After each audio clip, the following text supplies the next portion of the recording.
Hey guys, Throttle5 here with episode number 44 of the Brighton career mode on FIFA 21. Kicking this episode off, we're taking on Braga in the second leg. If you remember from the previous episode, Braga play a very weird formation. They play an attacking three at the back with the wing-backs pushed all the way up with two inside forwards and a striker. And they almost punished us very early on, getting an away goal, almost. But thankfully they were denied that chance, and we can live to fight another day. Because obviously right now we're going through on away goals. We have the three, and well, when you've got Louis Charles, when you've got a youngster that can stand up and be counted in a big game like this, when the scores are level, when you realistically you need to score just in case. And he goes and does that with a wonderful goal, his first goal for the club. And it is a beautiful strike, cutting inside, Mo Salah-esque, just on the opposite side. But we are 1-0 to the good. We now have that 4-3 advantage with those 3 away goals to our name. So, thankfully, we are going to be going through in this one. It seems like, even though there's still another 70 minutes remaining, and it's all but confirmed when Aaron Connolly goes and scores the second of the game. And 22 minutes into the game, we're 2-0 to the good. We're 5-3 up on aggregate. And it looks like we're going to be scoring a lot more goals in this game. It seems like the game last time against Braga, it seems like it was maybe a bit of a poor defensive game for ourselves. Because in this game, apart from that opening chance you saw, the quality of their chances wasn't anywhere near as good as the quality of their chances from the game before. And you can see we're just quite easily going into the box, creating chances at will. As Louis Charles almost scores another goal there as we move into the second half. And yeah, the rotational boys are playing well in this one. That means we can play the full strength team in the Premier League. And we've got some big Premier League games coming up this next month. Obviously we are in, I think we're in April now. So there's 1 month left in this, well, 1 full month left in this season. And obviously we are pushing for that league title. But we're cruising in the Europa League right now. You know, we've got a pretty easy team, I would say, in Braga. You know, there are much Juventus are in the Europa League. Thankfully, we avoided them in this knockout round, and we can move through to the next one where hopefully, again, maybe we'll get someone relatively easy. You know, you don't want the hard teams. I'll take the hard teams and I'll knock them out, but you want the easier teams. As we have another chance there with Connolly, it's denied. We win the ball back high up the field. Trossard's going to take it, charge at the defence. It's a 3-on-2, cutting back inside. He's going to just strike it across goal. Scores, secures, and delivers. 3-0 at home, 3-3 away from home. A 6-3 aggregate scoreline against the Portuguese team. And we go through to the next round. Relatively easy this second game. Much easier than the first leg. Definitely. Because they were all over us at certain points during that first leg.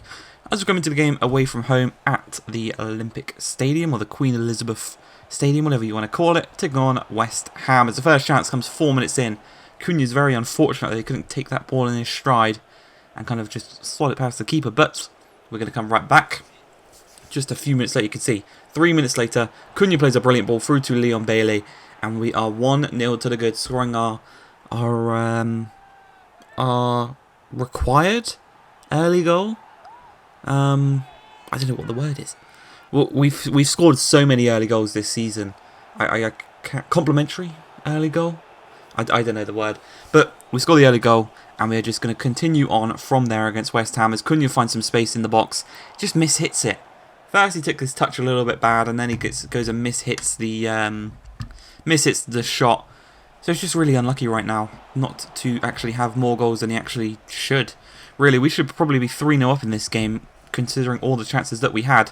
And we're going to go into the later stages of this half, and we're still only 1-0 to the good.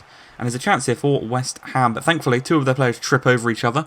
We receive the ball, and we're going to look to make it 2-0 as Cunha plays a little 1-2 with Tammy Abraham. This time he doesn't mess anything up. This time he puts the ball into the back of the net. And this time he goes off celebrating to the corner flag. And we go, there's a minute remaining in this half. Alzate charging forward, knocks it through to Tammy. He's stronger, he's quicker, he's got more power than the whole of that West Ham defence. And he just charges through like a bull. Charges through, slots it, well, he doesn't even slot it past, he powers it past the keeper. And he makes it 3-0 going into the second half. As West Ham actually quite early on in the second half do score a nice little corner. I'm not sure who the player was. I think it's one of their new signings that did score it, but a really nice header at the near post. And it's 3-1.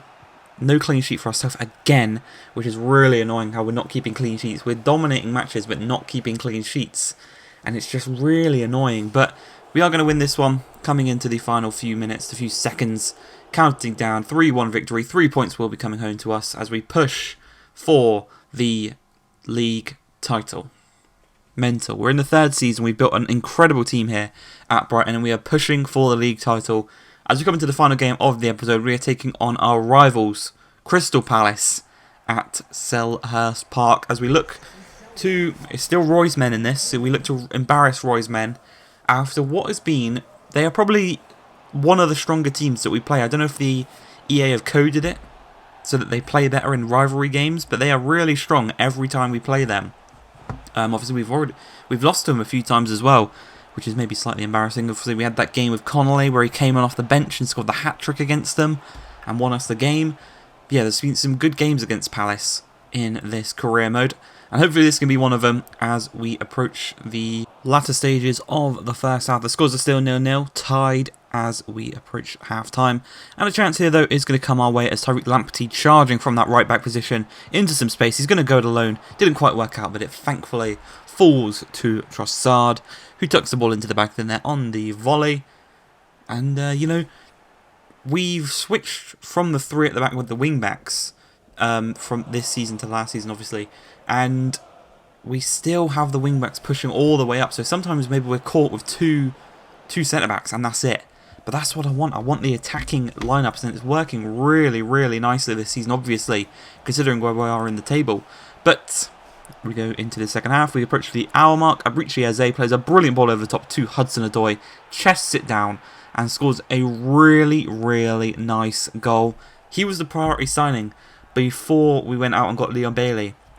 I wanted to get Hudson-Odoi, but because I've got the strict transfer negotiations on, and he plays with Palace, they just refused to sell him to us, which is a bit annoying because we would have offered him quite a lot of money for him. But Leon Bailey's not been too bad.